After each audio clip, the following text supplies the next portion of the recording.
오늘 본문 고린도후서 6장 우리 8절부터 10절 말씀을 중심으로 비난이든 칭찬이든 라는 제목으로 함께 은혜를 나누기를 원합니다. 바울은 어떠한 상황 속에서도 지혜롭게 대처했습니다. 참 바울은 자신의 이익을 위해서 사역한 것도 아니고 누구 알아달라고 한 것도 아니고 정말 복음에 붙잡혀서 오로지 복음 전파하다가 순교까지 하게 되는데요. 바울은 칭찬을 많이 받았을까요? 비난을 많이 받았을까요? 물론 칭찬도 받았습니다. 존경도 받았고요. 그러나 반면에 참 비난과 공격이 참 많았습니다. 우리 예수님은 어떠셨나요? 예수님이 공생에 사역하시면서 우리처럼 예수님은 말의 실수라든지 어떤 계획한 것이 잘못돼서 판단 잘못해서 그렇게 실수한 적이 없으시거든요. 예수님은 죄도 없으셨는데 그 바리새인들은 어떻게 하든지 예수님을 잡아 죽이려고 그냥 트집 잡고 말이죠. 벼랑에서 막 밀어뜨려서 말이죠. 죽이려고 하고 모함하고 결국 십자가에 못 박이셨는데요. 먼저 우리가 꼭 기억해야 될 것은 우리 예수 믿는 사람들은 오늘 본문에 보면 영광과 욕됨으로 그러했으며 이게 무슨 뜻인가 하면 바울이 복음을 전파하고 주의 일을 하다가 말이죠. 영광을 얻는 경우도 있었지만은 욕을 먹는 경우도 있었다는 겁니다. 이 두 가지를 동시에 겪게 된다는 거죠. 그런데 우리는 영광을 얻고 존경받고 인정받는 것은 받아들이는데 내가 주님이 일하다가 욕먹고 마음 상하고 그러면 그거 계속 해야 되는가 갈등을 갖게 되고 또 낙심도 하게 됩니다. 근데 이 원조는 말이죠. 뿌리를 캐들어가면 이스라엘 백성들이 참 가장 어렵고 힘들 때에 그들은 메시아를 기다렸습니다. 어떤 메시아를 기다렸을까요? 로마의 식민지하에서 독립시켜주는 메시아. 경제적으로 부유케 해주는 메시아. 우리나라가 좀 더 강해지는 그런 메시아. 그들이 원했던 메시아는 어떤 상입니까? 영광입니다. 부요함입니다. 자랑입니다. 잘 되는 겁니다. 근데 예수님께서 오셔서 그렇게 안 하시거든요. 세례요한도 참 사명을 받아서 예수님이 오심을 준비했는데요. 세례요한도 예수님에 대한 소문을 감옥에서 가만히 듣다 보니까 말이죠. 저분 메시아가 맞나? 좀 이상하다. 그래서 제자들을 보내게 되죠. 우리 마태복음 11장 2절 한번 보겠습니다. 마태복음 11장 2절.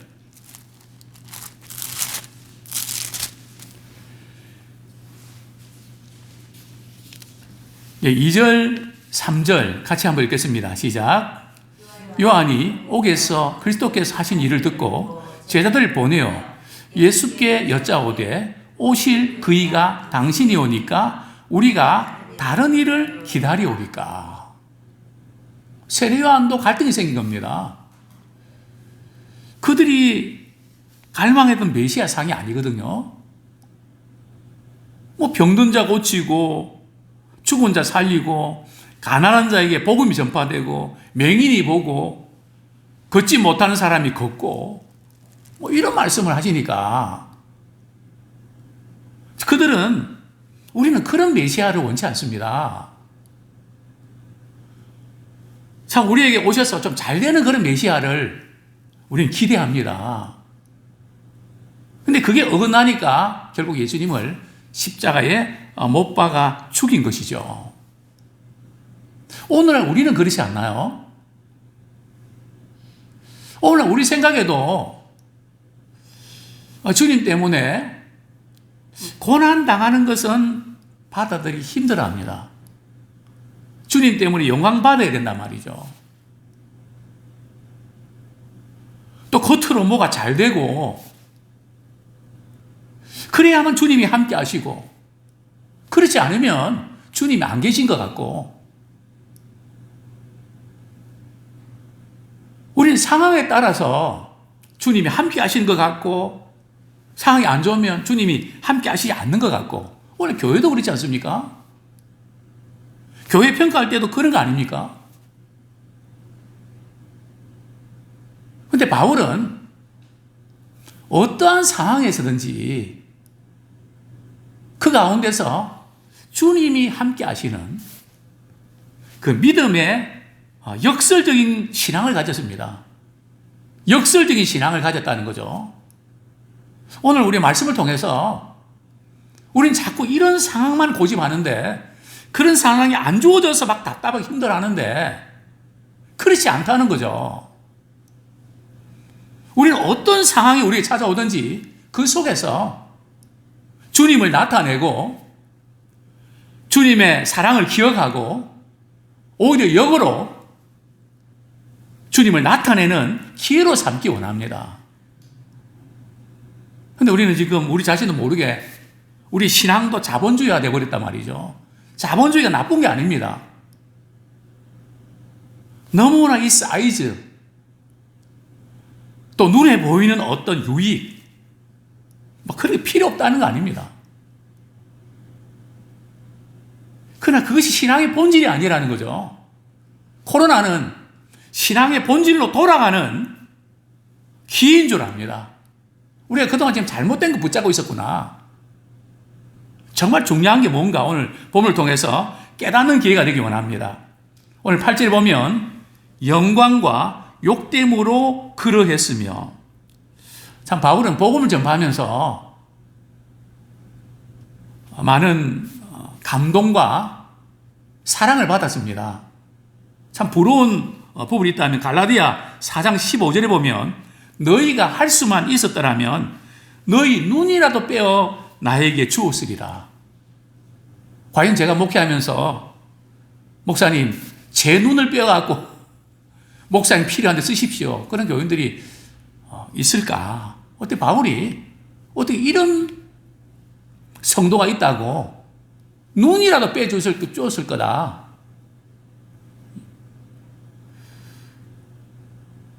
참 대단한 그런 목회고 성도죠.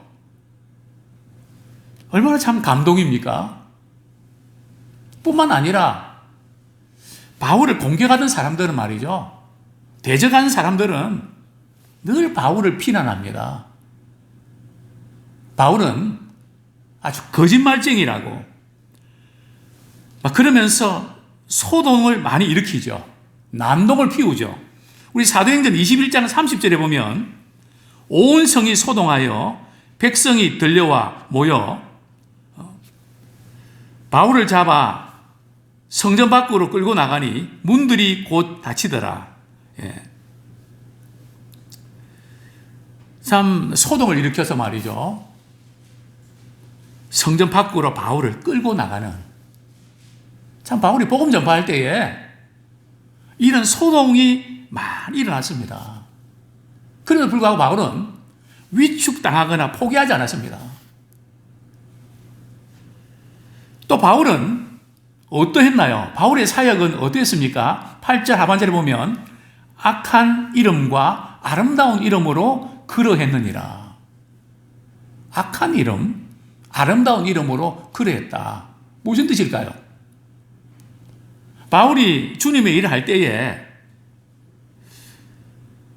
악한 이름, 공동 번역에 보면 비난을 받았다, 그 뜻입니다. 비난을 받든지 칭찬을 받든지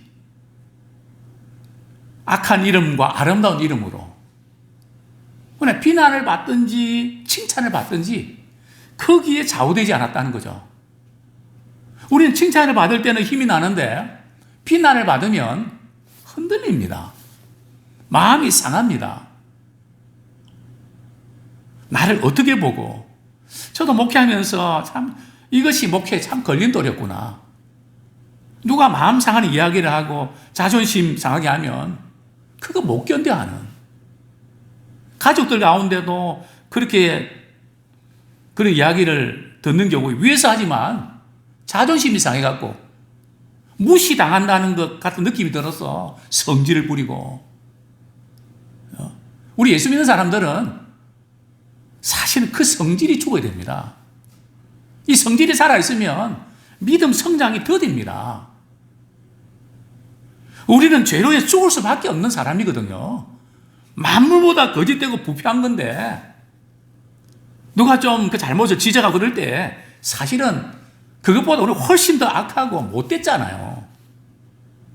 눈에 보이는 거 지적하는 것 뿐인데 그게 자존심 상해갖고 나를 어떻게 보고 그러냐고 그냥 참지 못하는. 참 말씀을 묵상하면서 얼마나 부끄러운지. 아직도 주님 믿으면서 자존심 때문에 흔들리는, 그것 때문에 마음 상하는 그 부분들은 아직도 우리가 주님 앞에서 죽지 못한 신앙 성장은 그게 죽어야 됩니다. 그래야만 주님이 나타납니다. 내가 자꾸 나타나려고 하니까 주님이 나타나실 수가 없죠. 아무것도 아닌 그 자신을 나타내려고 참 지나온 날들 되돌아볼 때 얼마나 후회스럽고 부끄러운지. 이 바울은 그런 악한 이름, 비난받고 공격받는 그 가운데도 절대 그는 사명 흔들리지 않습니다. 그것 때문에 분노를 터뜨리고 막 그냥 흥분하지도 않습니다. 또 칭찬한다고 해서 들뜨지도 않고 그래서 꿋꿋하게 주신 사명을 위해서 걸어갑니다. 왜냐하면 내가 그리스도와 함께 못 박혀 죽었나니 이제는 내가 산 것이 아니요 내 속에서 그리스도가 사신 것이라. 그러니까 바울이 자신이 옛사람이 죽었기 때문에 죽은 만큼 그리스도가 나타나게 되어 있습니다. 내가 사는 만큼 그리스도가 안 나타나게 되어 있습니다. 이 바울은 이런 칭찬하든지 비난하든지 나는 관계없이 주님의 일을 성공시키는 그런 역할을 감당했던 것입니다. 또 이렇게 말씀합니다. 우리는 속이는 자 같으나 참되고. 바울이 목회 또 복음사에 가면서 속였다는 말일까요? 그럴 리가요. 대적자들이 고린도 교인들을 충동시켜 갖고 말이죠. 그 바울 정말 순수한 것 같지만 뒷속을 다 챙기고 아주 교활한 사람이야, 속이는 사람이라고 공격을 하게 되죠. 우리 고린도후서 12장 16절, 고린도후서 12장 16절 제가 읽어드리겠습니다. 하여간 어떤 이의 말이 내가 너희에게 침을 지우지는 아니하실지라도 교활한 자가 되어 너희를 속임수로 채였다 하니. 참 바울의 순수한 동기, 정말 고린도 교인들을 사랑하는 마음이 그들에게 받아들이지 않고 근데 거짓 교인들이 그걸 이용하고 있다고 아주 바울은 교활한 사람이라고 이런 참 속이는 사람이라고. 참 이게 얼마나 바울의 입장에서 화도 나고 흥분할 수밖에 없지 않습니까? 자비랑 성교입니다. 교인들이 재정적 부담을 지우지 않으려고 직장생활까지 하면서 텐트업 하면서 했는데 그 순전함이 말이죠, 속이는 거라고. 그러니까 이게 뭐 정말 포기하고 싶지 않겠습니까? 그런 소리까지 들어가면서 해야 되나 갈등이 생기지 않겠습니까? 그러나 바울은 뭐 그런 부분에 좌우되지 않습니다. 속이는 자 같으나 참되고 바울은 이런 이야기 들을 때 어떻게 극복합니까? 고린도후서 11장 31절에 보면 고린도후서 11장 31절 주 예수의 아버지 영원히 찬송할 하나님이 내가 거짓말 아니하는 것을 아시느니라. 그러니까 하나님이 내 중심을 아신다는 거죠. 우리 하나님이 아시기 때문에 사람들이 나를 속인다 그러고 오해해도 패스를 하는 겁니다. 근데 우리는 그게 자꾸 걸린단 말이죠. 바울은 그런 이야기에 대해서 전혀 흔들리지가 않아요. 물론 바울도 마음 상하죠. 실망되죠. 그래, 그것 때문에 주님의 일이 지장받도록 말리지 않는다는 거죠. 우리 계속해서 9절 말씀 같이 한번 읽겠습니다. 시작. 무명한 자 같으나 유명한 자요. 죽은 자 같으나 보라, 우리가 살아있고 징계를 받는 자 같으나 죽임을 당하지 아니하고. 바울은 자신을 소개할 때에 자신을 어떤 사람이라고 소개합니까? 무명한 자 같다. 그러나 자신은 유명한 자다. 누구한테 무명한 자일까요? 당시에 거짓 교사들이 볼 때는 제대로 된 추천서도 못 받아왔죠. 또 복음 사역하면서 권리도 취하지 못하죠. 누가 알아줍니까? 죽을 고비 몇 번 넘기죠. 배고플 때도 있죠. 아무리 애를 써도 누가 알아줘야죠. 그래서 바울은 사람들이 나를 볼 때는 나 무명한 자 같다. 아무도 몰라준다. 그러나 내가 사도가 된 것은 하나님께로부터 난 것이다. 하나님께서 나에게 사도의 직분을 맡기신 거다. 또 예수님이 나에게 너는 이방인을 위한 택한 나의 그릇이라고 주님이 나에게 사명 맡기셨다. 또 뿐만 아니라 고린도 후서에도 보면 갈라디아서 1장 1절도 보면 말이죠. 정말 하나님과 예수 그리스도 인정해 주시고 또 고린도 교인들은 너희들이 우리의 편지다. 너희들이 나의 모든 사역을 알지 않냐. 너희들이 나의 추천장이다. 그래서 바울은 내가 사람들이 나를 몰라준다 해도 외롭지 않다는 거죠. 왜냐면 주님이 알아주시니까. 주님이 써주시니까. 나 아무 쓸모 없는데 내가 뭐 하겠어. 그게 아니고 아무도 안 알아준다 할지라도 내가 있는 곳에서 주의 복음을 위해서 내게 주신 사명이 뭐지? 내가 할 수 있는 게 뭐지? 찾아서 주의 이름을 위해서 섬기는 거. 전혀 그런 부분에 영향을 받지 않습니다. 또 바울은 이렇게 고백합니다. 죽은 자 같으나 보라 우리가 살아있고. 참 바울이 비난받고 공격받고 매도맞고 참 죽을 고비 여러 번 넘기지 않습니까? 이제 끝났구나. 이제는 죽었구나. 그런 가운데도 바울은 살아납니다. 근데 바울이 이것을 어떻게 받아들인가 하면 내가 왜 복음 전하다가 왜 내가 주님이 일하는데 이렇게 맞기도 하고 모욕을 당하고 멸시받기도 하고 이렇게 고생하냐. 주님이 사랑한다면 어떻게 이럴 수가 있나. 바울은 그쪽으로 가지 않고 말이죠. 죽을 고비를 이렇게 넘기면서도 이렇게 해석합니다. 내가 예수의 죽음을 짊어진다고 했습니다. 나는 삶의 현장 속에서 주님과 같이 나는 죽는 거 영광으로 생각한다. 왜냐하면 그럴 때에 예수의 생명이 나타난다. 고난과 이 죽음을 말이죠. 통해서 주님의 생명을 경험하는, 부활의 능력을 경험하는, 그렇게 믿음으로 받아들인 겁니다. 또 성경은 말씀합니다. 징계를 받는 자 같으나 죽임을 당하지 아니하고. 바울이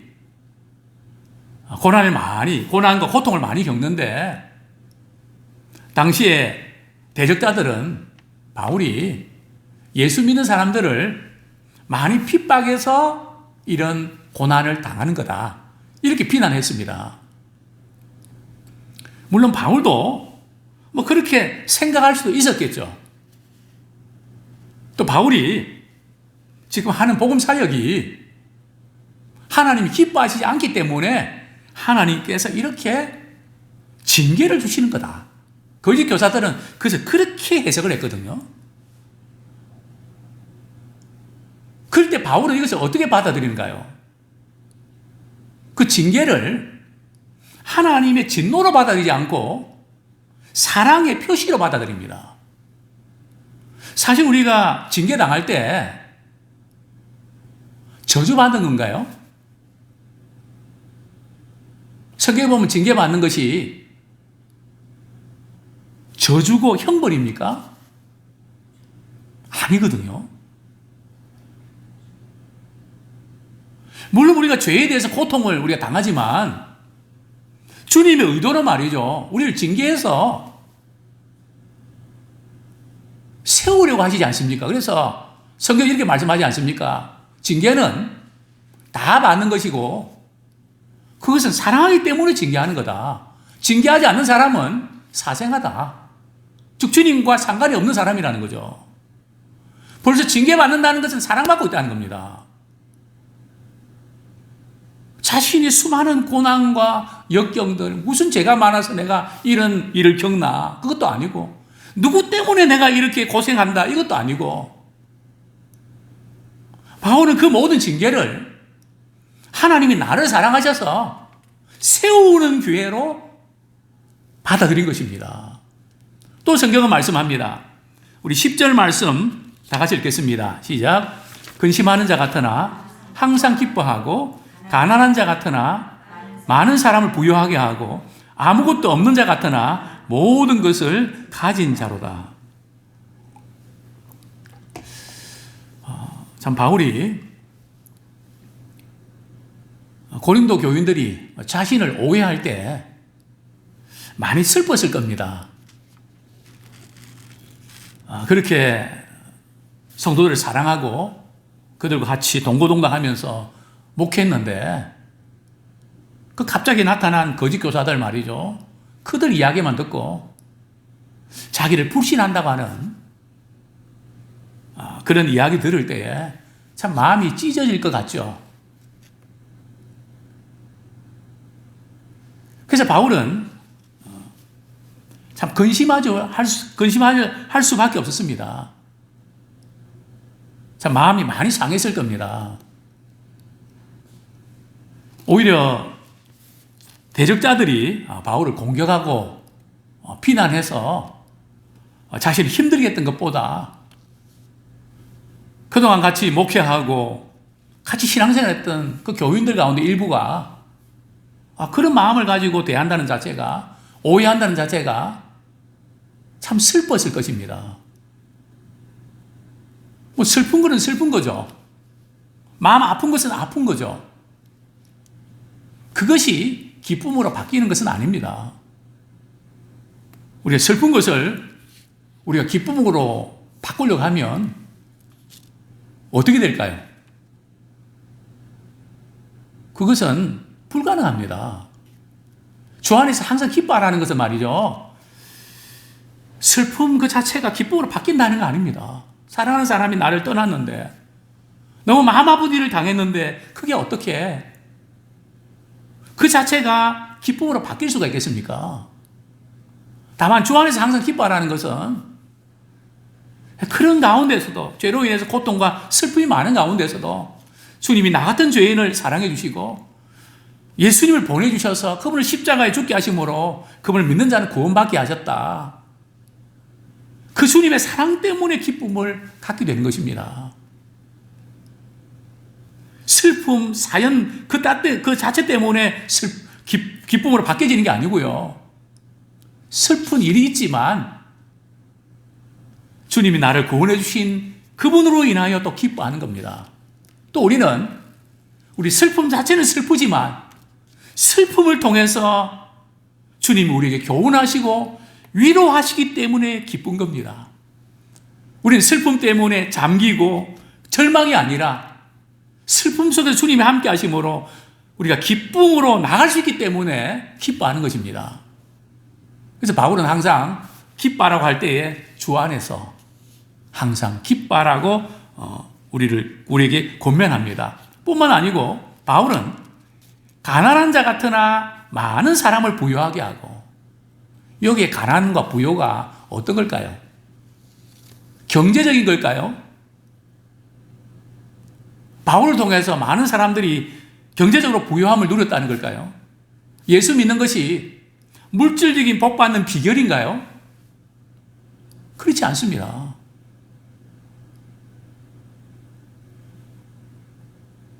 저 바울은 가난한 자 같았습니다. 참 복음사에 가는데 선교비가 많지 않았습니다. 빌립보 교회, 고린도 교회, 몇몇 교회 외에는 바울이 선교 사역에 후원하는 교회들이 별로 없었습니다. 그러나 바울은 경제적으로 가난했지만 많은 사람을 부욕해 했다는 것은 말이죠, 복음을 전파할 때에 많은 영혼들이 구원받고 정말 주님을 기쁘시게 하는 그 일을 위해서 헌신되어지는, 그것이 바로 영적으로 부유함을 말하는 것입니다. 자기 자신 때문에 많은 사람을 부욕해 하는, 우리 예수님도 그러시지 않으셨습니까? 우리 고린도후서 8장 9절, 고린도후서 8장 9절 같이 한번 읽겠습니다. 시작. 우리 주 예수 그리스도의 은혜를 너희가 알거니와 부유하신 이로써 너희를 위하여 가난하게 되심은 그의 가난함으로 말미암아 너희를 부유하게 하려 하심이라. 예수님은 모든 것을 다 가지신 창조주 아니십니까? 부유한 분 아니십니까? 그런데 우리 주님은 우리를 부유케 하기를 원하셨다는 거죠. 우리를 부유케 하시기 위해서 그분 자신은 가난한 자로 오셨다는 거죠. 그렇습니다. 우리는 많은 것을 가졌던, 많은 것을 갖지 않았던 관계없이 많은 사람을 부욕해 하는 그 일에 복음을 전파함으로 그들이 예수 그리스도를 소유할 때에 모든 것을 가진 부유한 자로 만드는 일에 우리가 쓰임받기를 소원합니다. 자, 마지막으로 아무것도 없는 자 같으나 모든 것을 가진 자로다. 어떻게 보면 아무것도 없는 사람 같은데 모든 것을 가진 사람처럼 나누기를 좋아하고 베푸기를 좋아하고 또 그 많은 사람들을 복음을 통해서 살려내는 그 일에 쓰임받는다는 거죠. 제가 목회하면서 제일 보람된 부분이 이것입니다. 아무것도 없는 자 같지만 모든 것을 가진 자로다. 어떻게 모든 것을 가진 자입니까? 왜냐하면 예수 그리스도 그분을 우리는 소유하고 있기 때문에 우리는 모든 것을 가진 자입니다. 그래서 우리는 예수 그리스도의 복음을 전파하면서 많은 사람들이 부유케 되는 그런 놀라운 도구로 쓰임받기를 축원합니다.